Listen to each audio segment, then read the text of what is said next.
storytelling a pinnacle of creativity which always fascinates me. There are some real good stories told by my mother and my nanny to me. As growing up, I always missed those storytelling by my nanny and my mother. But then came cinema to my life and everything changed. But there was this one little thing missing.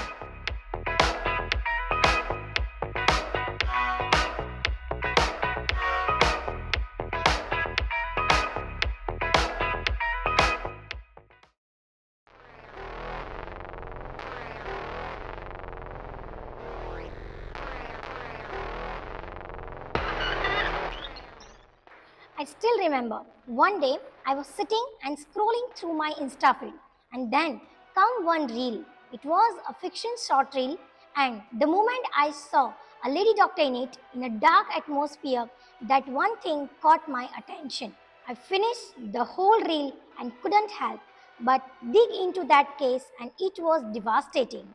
The blood boils, when I hear about such cases. When I first heard about the Kolkata rape case, I thought, who the hell would actually rape a doctor when she is actually saving people's life? That pissed me off, not gonna lie. It's a tragedy. It was pre-planned, and people, means politicians, are trying very hard to hide it. I believe that moving women from a victim's position to the position of a survivor, because I believe in India in today's time, nobody, every woman from young adults, right, to an age-old women, you ask them, they might have encountered some or the other incidents of, how would I say, molestation or this or that. And what I feel is that it is like 21st century. We are living in ways ahead, right? And it's still night shift is not safe. But it was not the first time. The marching, the media, the candles. Well, let me tell you one thing. It was 100 times less horrifying than the Nirbhaya case. Cut to 2019, the Delhi Crimes series came to limelight, and I knew that it was about Nirbhaya case. Well, I'm not saying that films or series made are completely true, but cinema is the only medium which can tell you or which can show you how to be in this country. And not only Nirbhaya case, there are some films that might not be trying to tell you the truth, but they are telling that I'm not perfect, nor the makers of this film, or nor my country, but cinema still holds the power to make you realize that what is the real harsh truth. And I truly believe that cinema is following that path to change the society. films like Bhumi, Section 375, Chhapak, Mardani, and they are telling that you or your family members or your any female friends shouldn't wanna be at that place.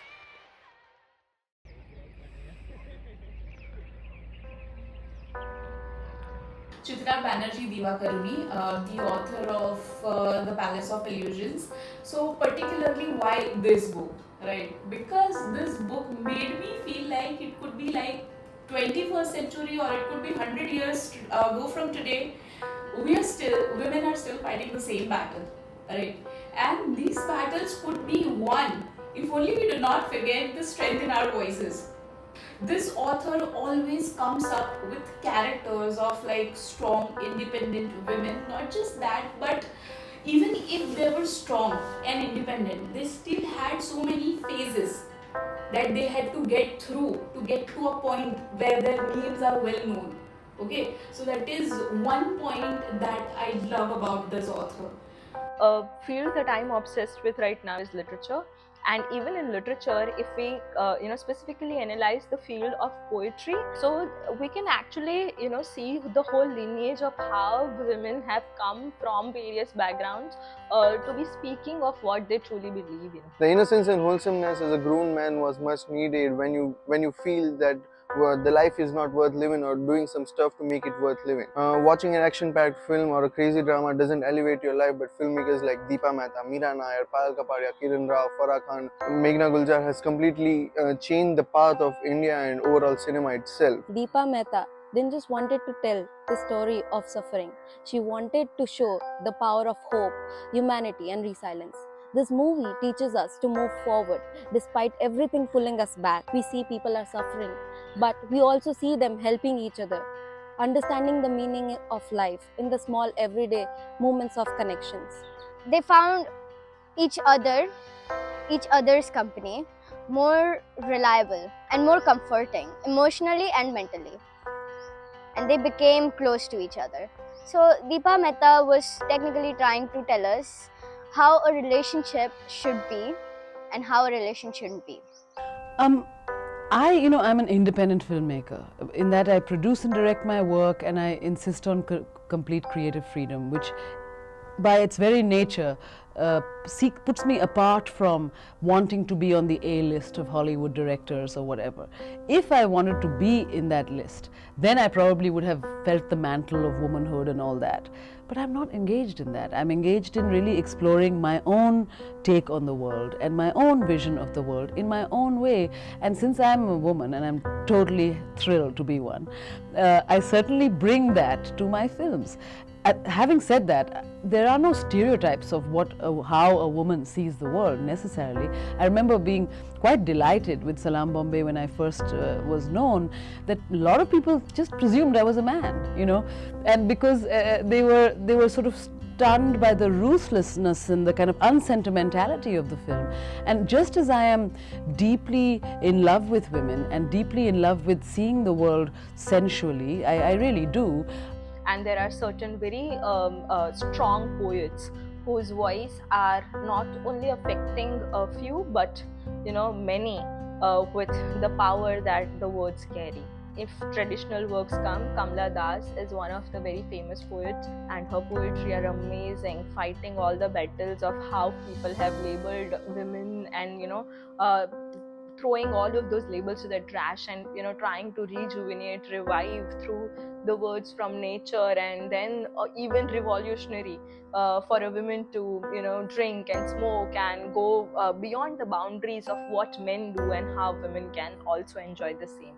Let it be Salaam Bombay or Namesake by Mira, Nair, Water and Fire by Deepa Mehta. All we imagine as light, lost ladies. Many such films showcases that there is something more to your life. Another one would be Kiran Rao, who directed many movies, but one of them that I'll always have in my mind is Lapata Ladies. It's a recent movie, but one thing that will always, I associate is the learning curve. The main character's learning curve. How she goes from knowing nothing and subtly learning how the things in the world are, how people in the world are, how someone you don't know might help you, right? So that is also the great thing that I liked about Kiran Rao, the way she directed this. By both the stories, Gauri Shinde was technically trying to convey a life lesson and a message that you need to think practically more than thinking about what to do next, what to not do next. You just have to be in your peaceful brain and peaceful mind and do what makes you happy rather than what makes you more into anxiety. Meghna Gulzar's direction brings in a unique sensitivity to the film, making it a compelling watch. She handles a complex storyline with ease, weaving together the themes of human relationships, loyalties, and patriotism. The metaphors and calmness between those complex characters and their relationship gives a subtle smile to your face, and after finishing the film you just sit out there and embrace that moment. But when it comes to being at my lowest point, I need a female directed film which can make me numb and think about life once more. Please don't wait 30 years to have another Indian film. And thank you very much to my producers, Thomas, Julian, Riku and Zico, who supported this weird idea. Thank you. And to my entire crew, who a lot of them are here today. Of course, Mira Nair won 23 international awards for her debut film Salaam Bombay, and it's still untouched, period. For me, Water by Deepa Mehta was the most controversial film, that it got banned for 2 years and then after again winning many international awards, Deepa Mehta got her due and it was released in India. Of course, Payal Kapadia's historic win at Cannes made statement all around the world. Kiran Rao's Lost Ladies got selected as an official entry for Oscar. From India, Zoya Akhtar and Anvita Guptan has always been acknowledged by the audience as well as critics, bringing that shared rawness in their films. Lastly, the woman because of whom the idea came into my mind of making this short documentary film. She became the first Indian female to win an Oscar with an Indian production with her own production house, Shikya Entertainment, making a mark in this new era of cinema for India. She is none other than guneet monga. Guneet Monga was amongst the first producers from India to be inducted into the Academy. First, want to say this is India's first ever film to win. And it's two women from a country of 1.4 billion. And this is India's first production to win. So very grateful for that. Thank you, Academy. Thank you, Netflix. And it means the world to us. And this is for Indian cinema. This is for my country.